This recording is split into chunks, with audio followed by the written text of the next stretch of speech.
Hey, what's up everybody? Dr. Strong here. My mission is to help as many people overcome their chronic health conditions so that they can have the highest quality of life as possible. And today I want to talk to you about the 5 early signs of diabetes, because this is something that is going on and we see a lot of in the office, unfortunately. A lot of people suffering with peripheral neuropathies. And it looks like there are really 3 different ways that this goes.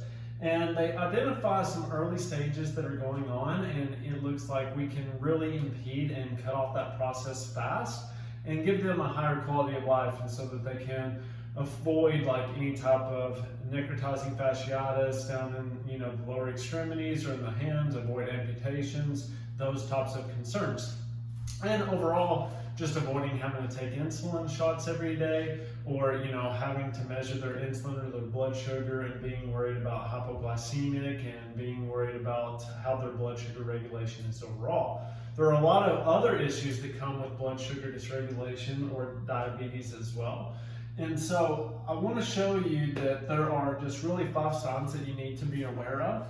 And one is frequent urination. So if you notice, I know a lot of people, if you're drinking coffee or if you're drinking another type of stimulant or diuretic like that, that isn't necessarily a concern, but still, if you're abusing caffeine and then you're not eating regularly, and then you're eating salty or sugary foods throughout the day, or if you're binge eating at night, then you want to be careful about this sign, right? Because there are times to worry about it, then there are times to not.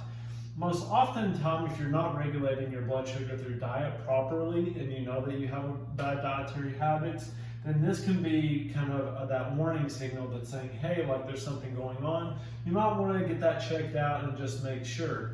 Obviously, if your blood sugar, what I like to see is I like to see it in between 75 and 85 in that normal range when you're fasting on your blood work, because that tells me that that the insulin receptors are working very well, that they're not burning out, that you're able to absorb that glucose into the muscle and into the tissue so that you can use it for energy purposes. Other than that, if it's spiking throughout the day, if it's crashing, then you know you might have some type of insulin resistance or some other issue going on that needs to be addressed. The second one is blurry vision. Now, when I was a kid, I ate a lot of Little Debbie snack cakes, and I think it was one of the reasons that I had to get glasses when I was younger, because if you know what like optic neuritis is, that's inflammation of the optic nerve, and that's a lot of the time due to sugar, and sugar will cause inflammation throughout the body.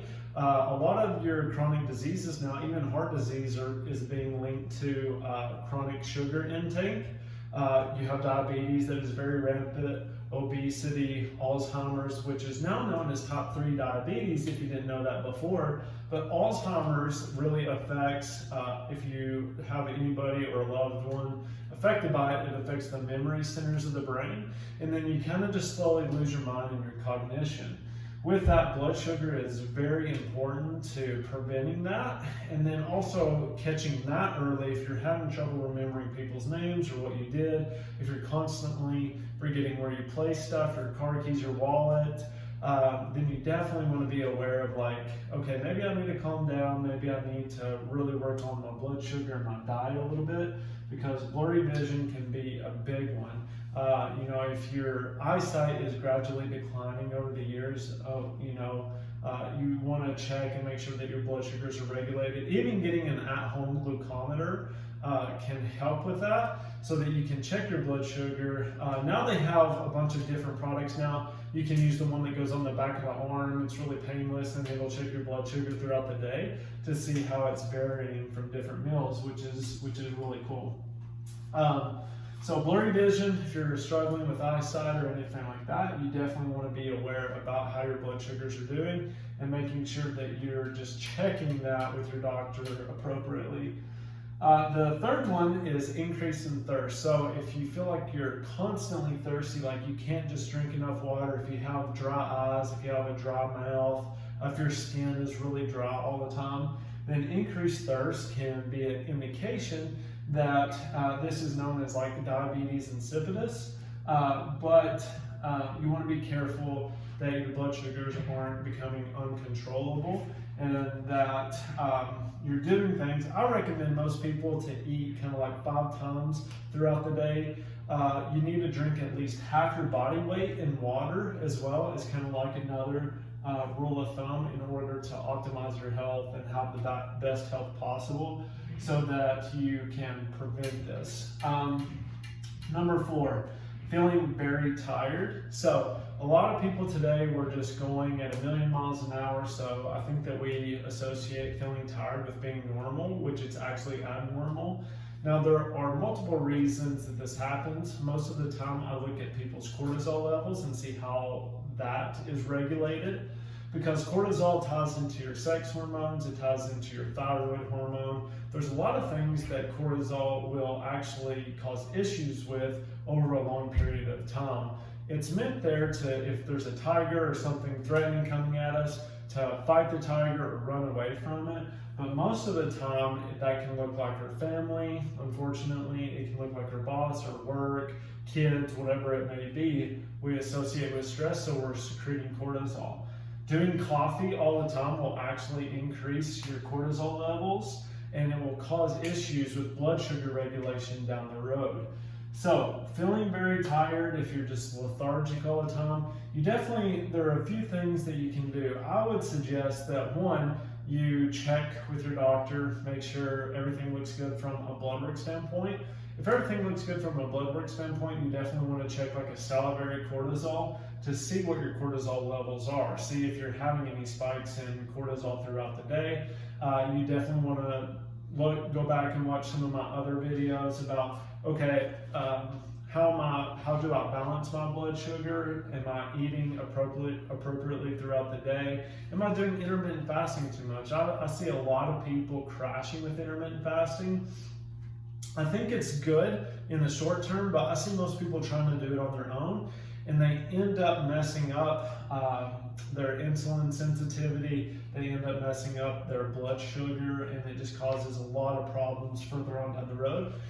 So even though other gurus and stuff are saying like, hey, intermittent fasting and fasting is great, they're not wrong. It's really good when done right, but it has to be done right. And I think supervision is one of the biggest things that you should look for when you're doing intermittent fasting.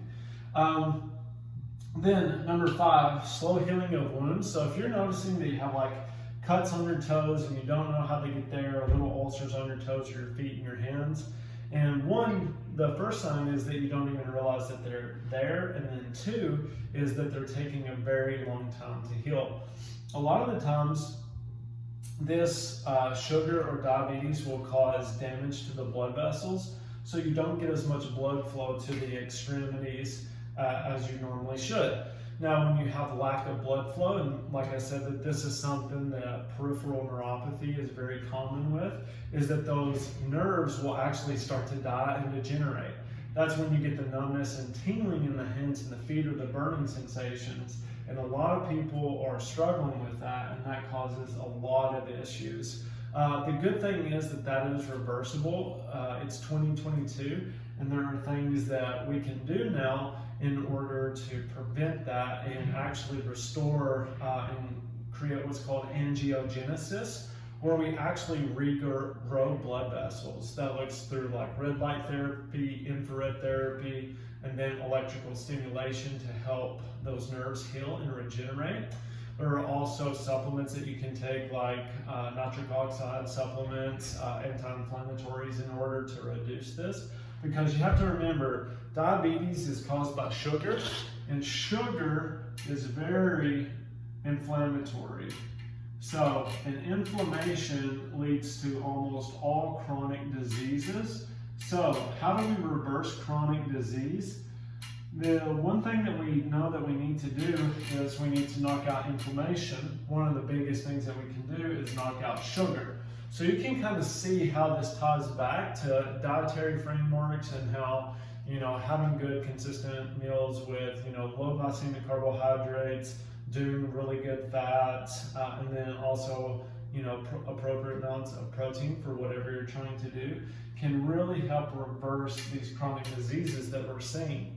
And like I said, top 3 diabetes now, Alzheimer's. So if you know somebody who's struggling with like cognitive impairment or memory issues, a lot of the times they're struggling with, Alzheimer's can be a big issue. They're struggling with their blood sugar is kind of where that comes back to.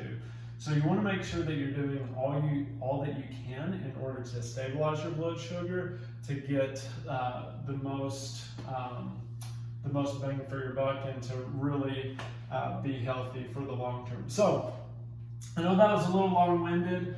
Let's just kind of review these one more time. 5 signs of diabetes: frequent urination, blurry vision, increase in thirst, feeling very tired, and slow healing of wounds are kind of like your 5 signs that you want to look out for.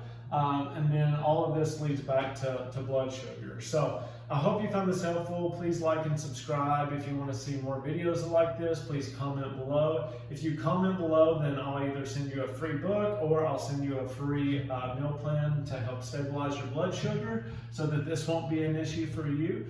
Share this with your friends and family, anybody that you think could benefit from this information, or if you know anybody struggling with this, then I definitely want to, spread the message and help as many people as possible.